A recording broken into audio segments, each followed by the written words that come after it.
Hello students, आज के इस लेक्चर में हम पढ़ेंगे प्रैक्टिकल ट्रांसफार्मर ऑन लोड।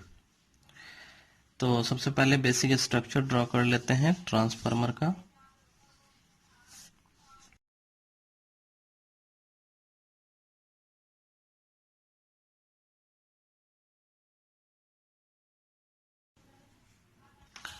तो ये बेसिक स्ट्रक्चर है ट्रांसफार्मर का। इसमें प्राइमरी ये एक साइड में हम वोल्टेज सोर्स लगा देते हैं, तो ये बन जाएगा प्राइमरी वाइंडिंग। और एक साइड में हम लोड लगा देते हैं क्योंकि हमें ये ऑन लोड पढ़ना है।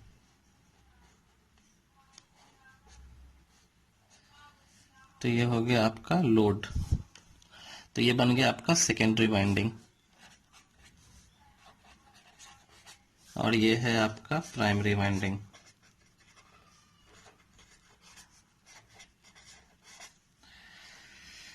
ये है वोल्टेज सोर्स प्राइमरी साइड का।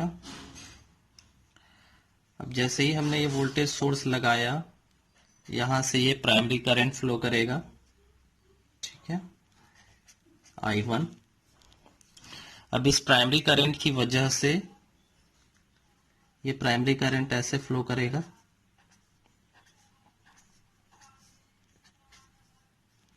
ठीक है, इस तरीके से। अब इस प्राइमरी करंट की वजह से इस कोर में एक फ्लक्स सेटअप होगा और उस फ्लक्स का डायरेक्शन होगा, हम राइट हैंड रूल से निकाल सकते हैं। तो राइट हैंड रूल जब हम लगाएंगे तो हमें फ्लक्स का डायरेक्शन कुछ ऊपर के डायरेक्शन में पता चलेगा। तो फ्लक्स का डायरेक्शन ड्रॉ कर लेते हैं।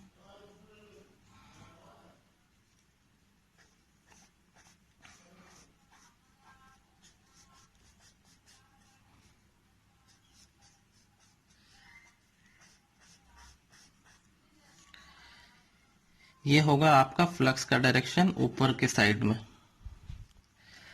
ये फ्लक्स ऐसे जाएगा, फिर ऐसा आएगा, फिर ऐसा आएगा, ठीक है। इस फ्लक्स का नाम हम लिख देते हैं फाई एम, मेन फ्लक्स या म्यूचुअल फ्लक्स। अब ये फ्लक्स इस वाइंडिंग से लिंक करता है, तो इसमें एक ईएमएफ इंड्यूस्ड होता है जिसे हम E1 से डिनोट करते हैं, है ना। इसमें नंबर ऑफ टर्न्स N1 है। सिमिलरली यही फ्लक्स जाकर के सेकेंडरी वाइंडिंग जिसमें के N2 टर्न्स हैं उससे लिंक करता है, तो यहां पे एक ईएमएफ इंड्यूस्ड होता है। अब ये ईएमएफ इंड्यूस्ड हुआ, सर्किट क्लोज्ड है, तो यहां से एक सेकेंडरी करंट फ्लो करता है I2, है ना। सेकेंडरी करंट फ्लो करेगा ऐसा। अब इस सेकेंडरी करंट का डायरेक्शन देखिए आप, तो सेकेंडरी करंट का डायरेक्शन जो है वो इस तरीके से है।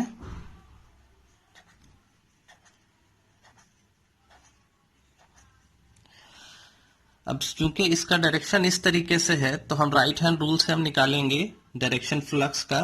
तो ये सेकेंडरी करंट भी एक फ्लक्स जनरेट कर रहा होगा।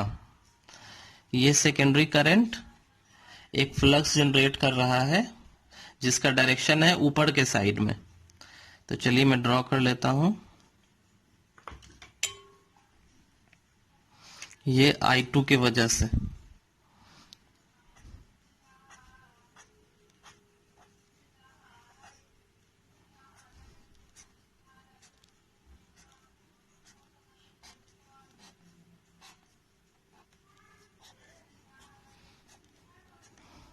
और इसका डायरेक्शन हमने राइट हैंड रूल से निकाला तो इस डायरेक्शन में है।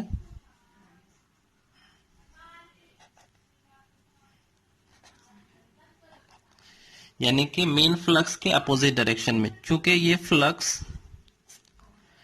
सेकेंडरी करंट की वजह से जनरेट हो रहा है, इसलिए इसका नाम मैं Φ2 लिख देता हूं, ठीक है। ये Φ2 मेन फ्लक्स के अपोजिट डायरेक्शन में होगा, जिसकी वजह से मेन फ्लक्स को कैंसिल करेगा। और मेन फ्लक्स को कैंसिल करेगा तो ये कोर जो है उसमें नेट फ्लक्स कम हो जाएगा, जिसे हम डीमैग्नेटाइजिंग इफेक्ट कहते हैं। अब डीमैग्नेटाइजिंग इफेक्ट यानी phi2 की वजह से जो डीमैग्नेटाइजिंग इफेक्ट हो रहा है उसे फुलफिल करने के लिए, है ना, उस डीमैग्नेटाइजिंग इफेक्ट को खत्म करने के लिए voltage source V1 additional current यहां से फ्लो करवाता है प्राइमरी साइड से। उस एडिशनल करंट की वजह से यहां कोर में एक फ्लक्स जनरेट होता है। इस कोर में जो फ्लक्स जनरेट होगा, एडिशनल करंट उतना ही करंट लेता है जितना कि इस phi2 को कैंसिल कर सके। आई रिपीट, वोल्टेज सोर्स से एडिशनल करंट उतना ही फ्लो होता है जितना कि इस phi2 को कैंसिल कर सके। अब एडिशनल करंट फ्लो हुआ तो देखिए फ्लक्स जनरेट होगा।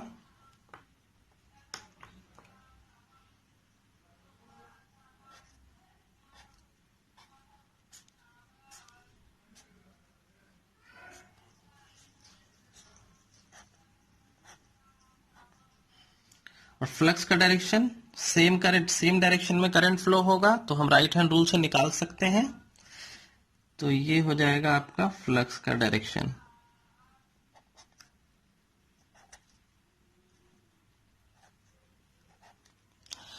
ठीक है। अब इस फ्लक्स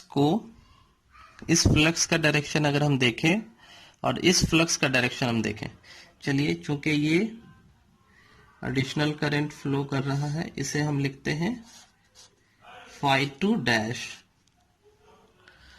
ये एडिशनल करंट, ये एडिशनल फ्लक्स और इस फ्लक्स का डायरेक्शन आप देखिए, दोनों एक दूसरे के अपोजिट डायरेक्शन में। और मैंने पहले ही बताया कि उतना ही करंट फ्लो करवाता है प्राइमरी साइड में वोल्टेज सोर्स जितना कि इसको कैंसिल कर सके, यानी कि दोनों का मैग्नीट्यूड जो होगा इक्वल होगा। और अपोजिट डायरेक्शन में तो आप देख ही रहे हैं, तो मतलब क्या होगा कि ये दोनों एक दूसरे को कैंसिल आउट कर देंगे। नेट फ्लक्स जो बचेगा कोर में वो सिर्फ और सिर्फ मेन फ्लक्स होगा। ठीक है। तो ये है प्रैक्टिकल ट्रांसफार्मर का स्ट्रक्चर और वर्किंग जब वो लोडेड होता है। अब हम इसका इक्विवेलेंट सर्किट डायग्राम देखेंगे। अब हम देखेंगे equivalent circuit of a transformer when it is loaded, single phase transformer. तो सर्किट डायग्राम ड्रॉ करने के लिए सबसे पहले सिंबल ड्रॉ कर लेते हैं ट्रांसफार्मर का।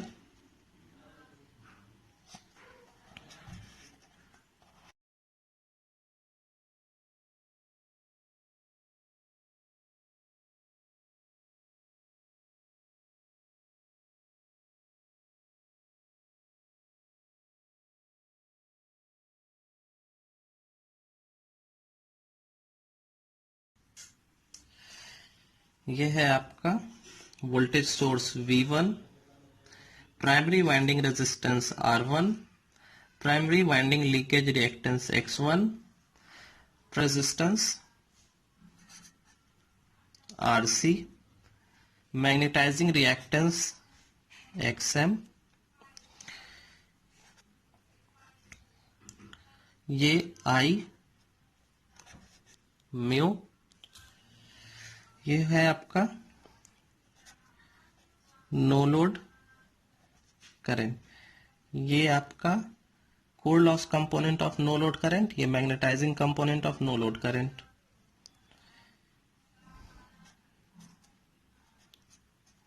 ये हो जाएगा आपका I2 dash, that is load component of primary current.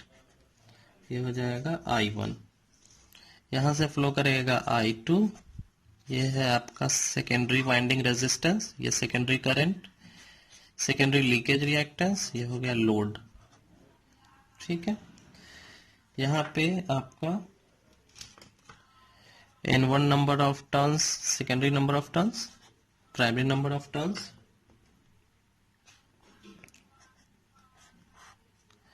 Secondary induced EMF, primary induced EMF।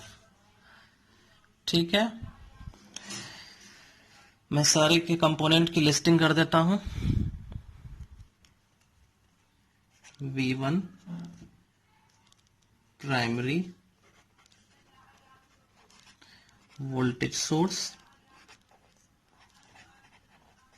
याद रखेंगे हम हमेशा इधर से शुरू करेंगे और यहां तक चलेंगे। यहां पे सेकेंडरी लोड, सेकेंडरी वोल्टेज छूट गया आपका, हो गया सेकेंडरी वोल्टेज या टर्मिनल वोल्टेज। ठीक है, यहां से हमेशा यहां से शुरू करेंगे और यहां तक चलेंगे, प्राइमरी से शुरू करके सेकेंडरी तक। तो सारे की लिस्टिंग मैं करता हूं। तो ये है आपका V1 primary voltage source, primary current I1, R1 primary winding resistance, X1 primary leakage reactance, I0 no load current, और IW है core loss component of no load current, RC है core loss resistance, I mu magnetising component of no load current, XM magnetising reactance, I2 dash load component of primary current, E1 primary induced EMF। यहां पे मैंने number of turns को include नहीं किया है इस list में, क्योंकि मेरे पास जगह नहीं था, आपको लिख लेना है। I2 secondary current, R2 secondary winding resistance जो कि यहां है, X2 secondary leakage reactance, V2 terminal voltage है, और E2 सेकेंडरी इंड्यूस्ड EMF। तो ये सारे कंपोनेंट की लिस्टिंग हो गई, ये इक्विवेलेंट सर्किट है। अगले लेक्चर में जब हम मिलेंगे तो हम पढ़ेंगे single phase transformer is loaded.